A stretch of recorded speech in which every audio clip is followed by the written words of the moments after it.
आइए मित्रों, जय सिया राम, जय भगवान शिव की, जय मां पार्वती की। मित्रों, बड़ा ही महत्वपूर्ण वीडियो कि इस बार महाशिवरात्रि पर 144 साल के बाद बन रहा है महासंयोग,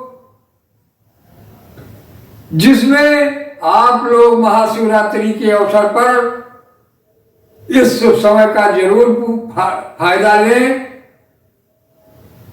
इस बार बहुत ही अद्भुत संयोग ग्रहों नक्षत्रों आदि का जो बना हुआ है, ये 144 वर्षों के बाद मिल रहा है आपको बड़ा शुभ अवसर।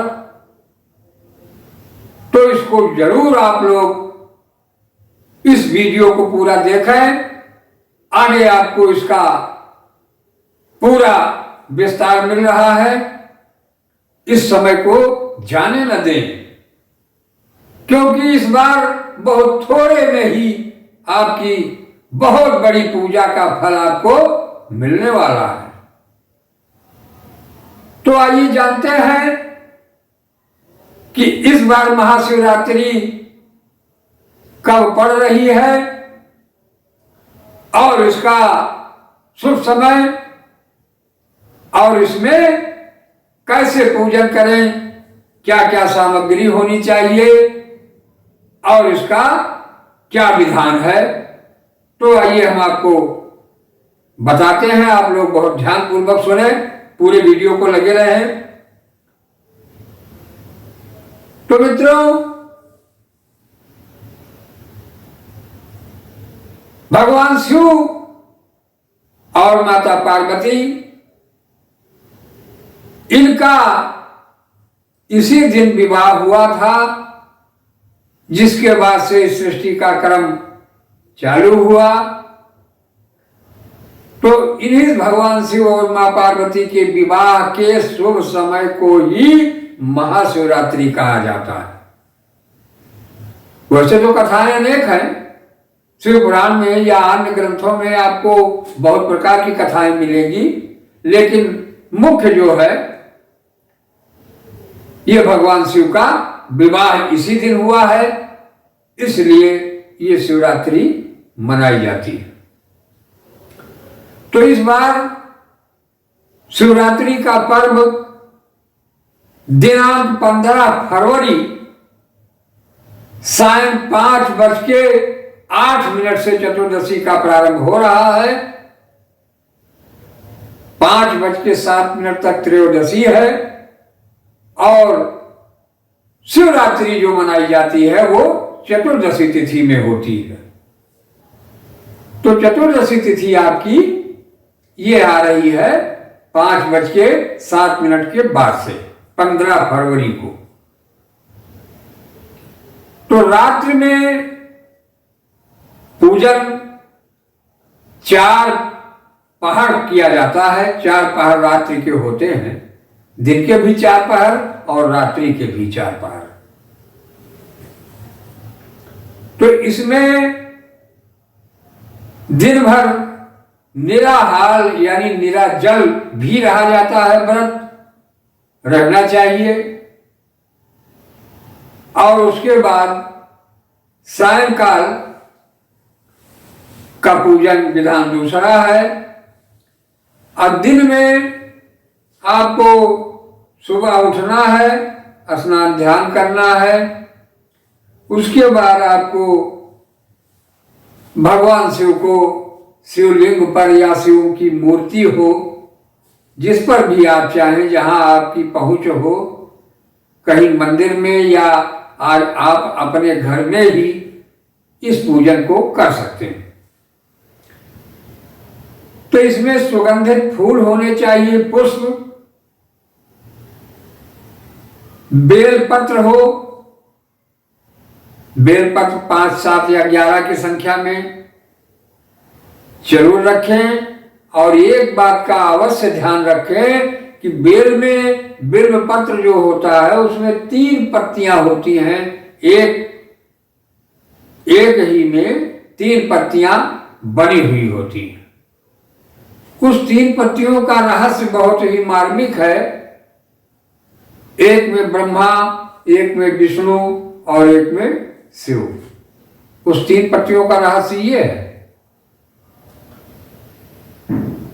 तो भगवान शिव को अगर कुछ नहीं मिलता है तो केवल बेल का पत्ता आपने एक ही नहीं पाया तो एक ही, लेकिन एक चीज बहुत ध्यान देना है कि वो पत्ता फटा कटा या कीड़ा मकोड़ा लगा हुआ नहीं होना चाहिए।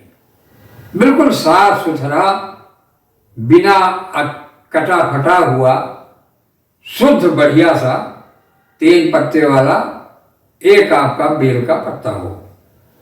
और उसके बाद धतूरा अगर मिल जाए तो सबसे उत्तम है।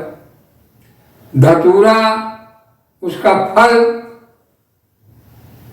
भांग आपको मिल जाए, बेर होना चाहिए। बेर यानी बैर का फल होता है, बेर इस समय मिलता है, इसी समय में। और आम की मंजरी, आम का बौर जिसे कहा जाता है देहाती भाषा में। जौ की बालें हों, जो जौ बोई जाती है, जौ बाजरा जिसका सतुआ बनाया जाता है जौ में, तो जौ होनी चाहिए। मदार का फूल होना चाहिए और गाय का कच्चा दूध हो। और अगर गन्ने का रस मिल जाए तो अति उत्तम है। दही हो और आपके पास शहद होना चाहिए, देसी घी होना चाहिए, गंगा जल हो,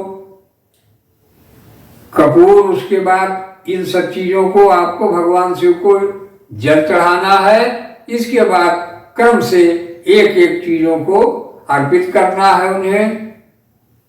लेकिन ये भी ध्यान रखें कि दही आपने चढ़ाया तो दही के बाद तुरंत जल डाला जाए, चढ़ाया जाए। शहद चढ़ाया तो उसके बाद भी जल चढ़ाया जाए पुनः। इस तरह करते हुए पूजन, और फिर मलयागिरी चंदन भगवान शिव को अर्पित किया जाए। और उसके बाद धूप दीप ये सभी आप करते हुए, और फिर फल आपके पास कम से कम 5 प्रकार के होने चाहिए। अब 5 प्रकार के फल, रोली, जनेऊ, इत्र आदि चीजें, सामग्रियां और मिष्ठान। अब भगवान शिव को मिष्ठान में लोग देना ही नहीं चाहते, लेकिन आप मिष्ठान अगर नहीं कुछ मिल रहा है तो आप गुड़ ही चला दें। गुड़ या मिश्री ले लें या बर्फी, पेड़ा, जो भी आपके पास उपलब्ध हो वो सभी चढ़ाएं। कुछ नहीं है तो गुड़ ही आप चढ़ा दें, चीनी ही चढ़ा दें।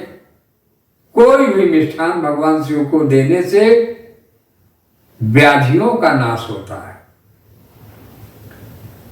इस प्रकार ये हुआ भगवान शिव का पूजन। और इसके बाद मां पार्वती का, उनके लिए 16 श्रृंगार होना चाहिए। वस्त्र आदि ये सभी चीजें होते हुए भी 16 श्रृंगार की सामग्री उनकी होनी चाहिए।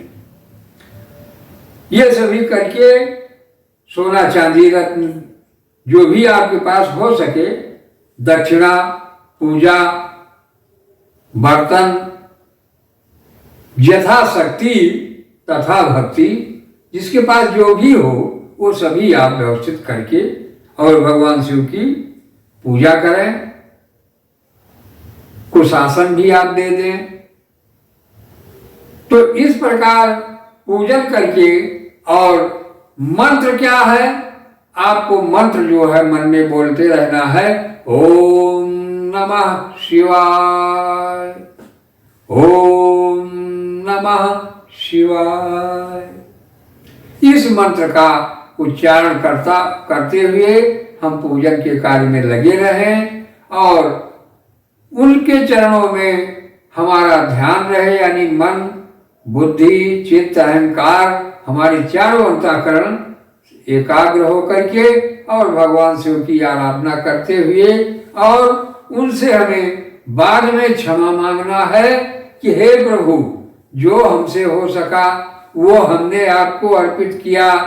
अब हमारे दुख, ग्रह, संताप, ताप, त्रिताप, 3 प्रकार के जो ताप हैं, दैहिक, दैविक, भौतिक, इन सबों को दूर करते हुए और हमें कल्याण की तरफ हमारे मार्ग को हमको ले चले। हमारा जो भी हमसे त्रुटि हुई है उसे हम क्षमा प्रार्थी हैं और इस प्रकार से पूजन करते हुए व्यक्ति को भगवान शिव से अपनी आराधना करनी चाहिए। और उसके बाद नमक, शराब, लहसुन, प्याज, मांसाहारी जितने भी ये हैं, और दिन में झगड़ा आज नहीं करना चाहिए, क्रोध बिल्कुल नहीं होना चाहिए उस दिन। तमाम चीजें हैं ऐसी। वैसे तो नियम बहुत बड़ा है कि आपको सिला हुआ वस्त्र नहीं पहनना चाहिए। आप बिस्तर पे लेटे तो केवल तखत वगैरह लकड़ी का हो या कुशासन हो या कंबल का हो। तो जिस प्रकार यथाशक्ति जिससे जो हो सके, क्योंकि 144 साल बाद जो महाशिवरात्रि का योग बना हुआ है इसका हमें पूरा लाभ लेना है। और इसमें यदि आप जैसे भी हो, मन से, बेमन से, कैसे भी करेंगे भगवान शिव की आराधना, तो आपकी मनोकामनाएं पूर्ण होगी, आपकी सारी याद ब्याज सभी का विनाश हो जाएगा। तो मित्रों, इस प्रकार से पूजन करते हुए शिवरात्रि के व्रत का हमें पूर्ण करना है हमें, और इस संयोग का हमें लाभ जरूर ले लेना है। 15 फरवरी दिनांक है और 2026, तो इस शुभ समय का आप लोग लाभ लें। तो मित्रों, ये हमारा वीडियो कैसा लगा हमें आप कमेंट के माध्यम से बताएं, और आगे आपकी क्या चाहत है, क्या इच्छा है, जरूर हमें बताने का कष्ट करें, क्योंकि इससे हमारा मनोबल बढ़ेगा और हम आप सबके लिए इस कलिकाल में धर्म की चीजें, ज्ञान की चीजें, ये बड़ी जो दुर्लभ हैं, ये हम लेकर के हाजिर होते रहें। और आप लोग हमारे चैनल पे बने रहें। यदि नए हो तो हमारे चैनल को सब्सक्राइब जरूर कर लें और वीडियो को लाइक और शेयर भी करते रहें, जिससे अधिक से अधिक लोगों का कल्याण भगवान शिव का करते रहें। अब आप लोग हमारे चैनल में लगे रहें। धन्यवाद मित्रों। जय शिव शंकर, जय मां भवानी।